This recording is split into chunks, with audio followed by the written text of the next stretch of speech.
愛する家族が自分のせいで死ぬかもしれない。あなたはその時何ができますか？ 1940 年、イタリア北部の町で小さな雑貨屋を営むレオナルダ・チャンチューリは人当たりがいい性格で町の人々からの評判も上々。そんなレオナルダのことを近所の人々は親しみを込めてこう呼ぶんです。コルレッチョの石鹸おばさん。実はレオナルダは時々手作り石鹸を作っては近所の人にお裾分けまでしていたんです。しかしその石鹸にはある秘密が。実はこの石鹸、人間が原料なんです。人間で石鹸を作った女、レオナルダ・チャンチューリ。なぜレオナルダはそんな常軌を逸した行動に走ったのか。それは愛する息子を守るための生贄の儀式だったんです。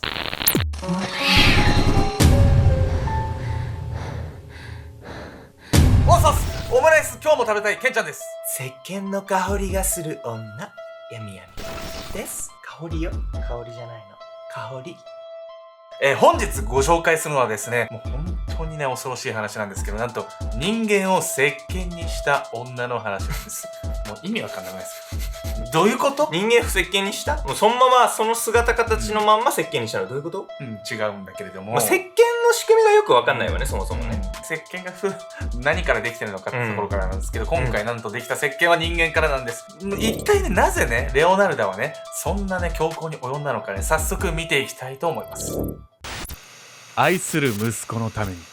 遡ること91年ほど前の1939年、イタリア北部の町コルレッチョ。ここに小さな雑貨店を営む一人の女性がいました。その女性の名はレオナルダ・チャンチューリ。4人の子供を成人まで育て上げた後にこの雑貨店を開き、穏やかな日々を送っていたんです。しかしその平穏な日々はある出来事がきっかけで終わりを迎えるんです。その出来事とは第二次世界大戦。イタリアは翌年1940年に第二次世界大戦に参加するんですが、この時すでに徴兵を進めていました。若者が次々と徴兵されていく中、レオナルダの長男ジュゼッペも軍隊に入ることが決まってしまうんです。そしてレオナルダはこの決定を受け嘆き悲しみます。このままでは私の呪いのせいで子供が戦地で死んでしまう。呪い？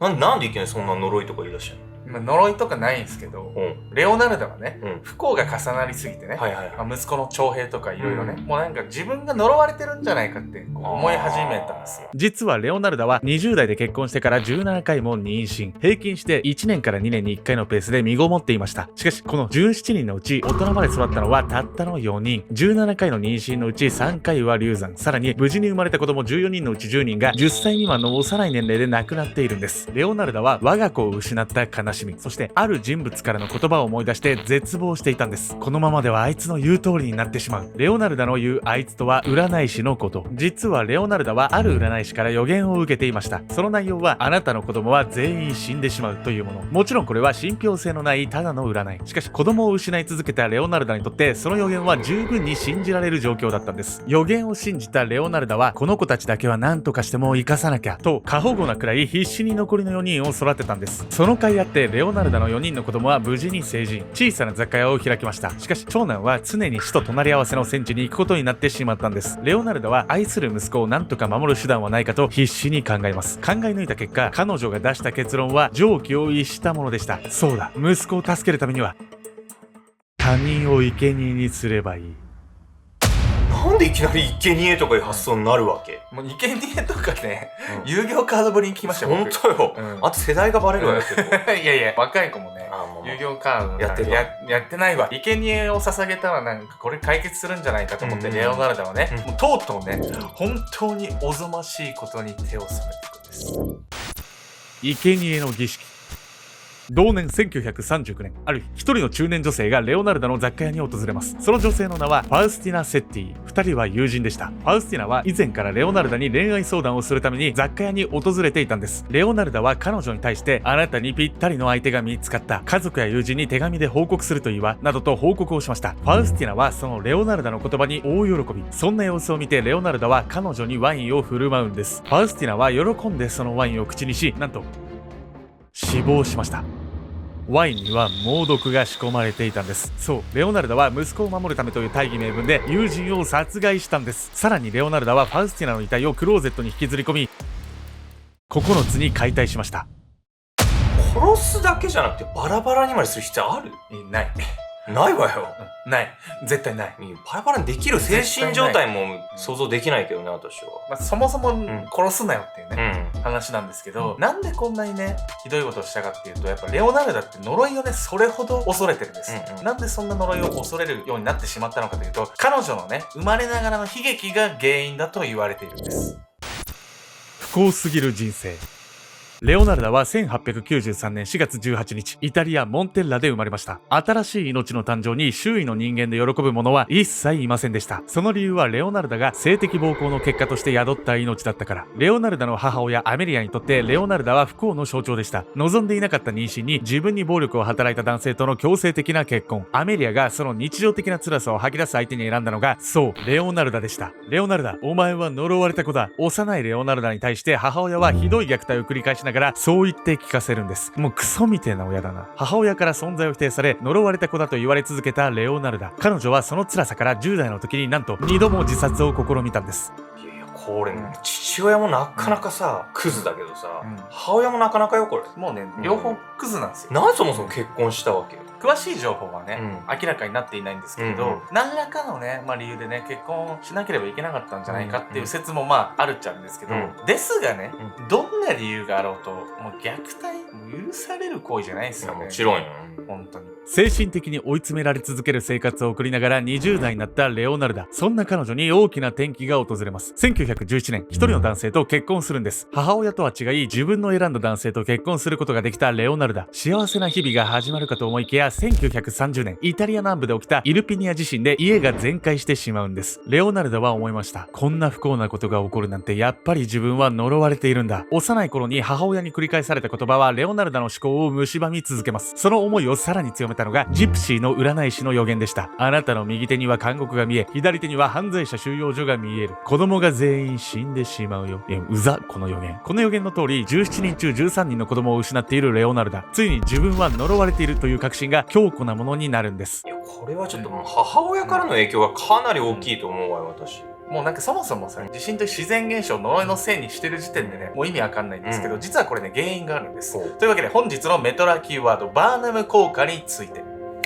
バーナム効果とは誰にでも該当するような曖昧で一般的な性格に関する説明を自分のことだと思い込んでしまうこと。特に星占いや血液型占い、心理テストなどでよく見かける心理テクニックなんです。気をつけろよお前ら。それでは例として一つ占ってみましょう。これを見ているメトラのあなたは普段は社交的に振る舞っているんですが、時々一人になりたい時がありますよね。どうでしょう、当たっていましたか？これがバーナム効果なんです。今言った内容は一見ピンポイントな指摘をしているように思えるんですが、実は多くの人にとって身に覚えのある内容なんです。しかし言われた人は自分の性格や過去の経験から該当するものを勝手に当てはめ、どうしてわかるんだろうと占いを信じてしまうんです。みんなに当てはまることだけど自分に当てはまってるって思っちゃって、当たってるって思っちゃうわけね、これ。バーナム効果を使うと多くの人にこれは自分のための内容だと思わせることができるんです。マジで皆さん気をつけてね、本当に。そのためこのテクニックは占いだけではなく広告などでも使われているんです。特に人間というのは当たらなかったことよりも当たったことの方が印象に残りやすいという特徴があるんです。わかる？なので実際に当たった確率よりも高い確率で当たっているように感じてしまうという説もあるんです。なるほどね。もう変に正当化しちゃうわけね、自分の考えてることをね。そうなんですよ。こうしてね、自分がね、呪われてると信じきってしまったレオナルダはね、呪いの儀式と称してね、殺人を犯してしまったんですが、この後ね、もうさらなるね、蛮行、強行に及んでいくんです。友人ファウスティナを殺害した翌年の1940年、レオナルダはコルレッチョに住む人々や子供たちにあるものを配っていました。それはレオナルダの手作り石鹸。泡立ちがよく街の人々からは好評でした。品質のいい石鹸を配ってくれるレオナルダのことを街の人々は親しみを込めてコルレッチョの石鹸おばさんと呼ぶようになりました。しかし後に街の人々はこの石鹸に隠された恐るべき真実を知ることになるんです。なんとこの石鹸の原料はファウスティナの遺体だったんです。なんとレオナルダはファウスティナの遺体を火星ソーダで溶かして作った人間石鹸を街の人々に配っていたんです。どういうこと？もうどういうこと？のみならず、なんと遺体で作ったティーケーキまで街の人々に配っていたというんです。どういうこと？これがレオナルダの生贄の儀式でした。いや、意味わかんないわ。気持ち悪い。人間の脂肪で石鹸とか作れるわけ？いや、そうなんです。実はね、石鹸っていうのはね、ケンカというね、化学反応をね、用いてね、作ってるんですけど、実は使い勝手さえ気にしなければね、動物性由来でも、植物性由来でもね、石鹸作れてしまうんです。メトラの皆さん、くれぐれもね、身の回りの人を石鹸にしないでくださいね、本当に。そうしてレオナルダによって石鹸にされてしまったのはファウスティナだけではありませんでした。まだまだ暴走は続いていくんです。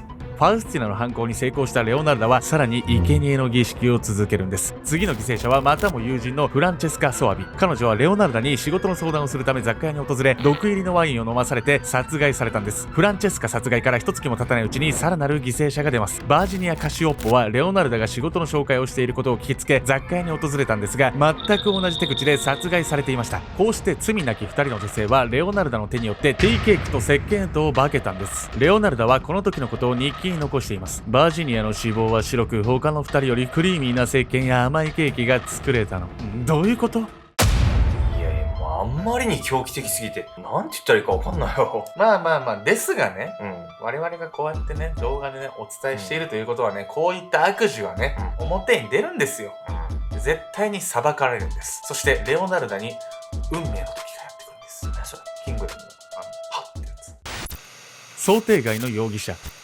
事件が発覚したのは3人目の被害者バージニアの姉の通報がきっかけでした。バージニアがレオナルダの家に行ったきり帰ってこないの。行方のわからなくなった妹を心配した姉の通報を受け、警察の捜査が始まります。そして有力な証言が次々に出てくるんです。被害者の女性たちがレオナルダの家に入っていった。こうしてレオナルダは警察にマークされるようになるんです。しかしレオナルダは親切なことで知られた穏やかな女性。警察も彼女が実行犯だとは思えませんでした。困った警察が殺人犯として疑ったのがレオナルダの息子。警察はレオナルダではなく息子が犯行を行ったと判断して逮捕しようとしました。これはレオナルダにとって大きな誤算でした。息子を守りたい一心で犯行に及んだのに、自分のせいで息子が殺人犯として逮捕されてしまうなどあってはならないことだったんです。こうしてレオナルダは警察に全ての罪を告白しました。こうして逮捕されたレオナルダ、一体どんな判決が下されたんでしょうか。逮捕から6年後の1946年、レオナルダの裁判が行われました。その判決は懲役30年と3年間の精神病治療、長い償いの時間が与えられたんです。しかし、1970年10月、レオナルダは脳卒中を発症し、そのまま帰らぬ人となったんです。この事件に関する多くの遺物は、今もローマにある犯罪博物館に展示してあります。友人知人に手をかけ、その遺体を使って石鹸を作る。そんな恐ろしい犯行の動機は、母に愛されなかった女性の子供への異常な愛情。レオナルダの犯行は許されるものではありませんし、擁護することもできません。しかしレオナルダもまた両親によって生まれながらに呪いをかけられた被害者だったのではないでしょうか。一時は愛する夫と子供たちとコンレッチョで穏やかな日々を過ごしていたレオナルダ。どこかでレオナルダが本当の意味で救われていれば、ここまで呪われていると信じ込んでしまうことはなかったのではないかと思うと非常に残念です。メトラの皆さんはどう思いますか？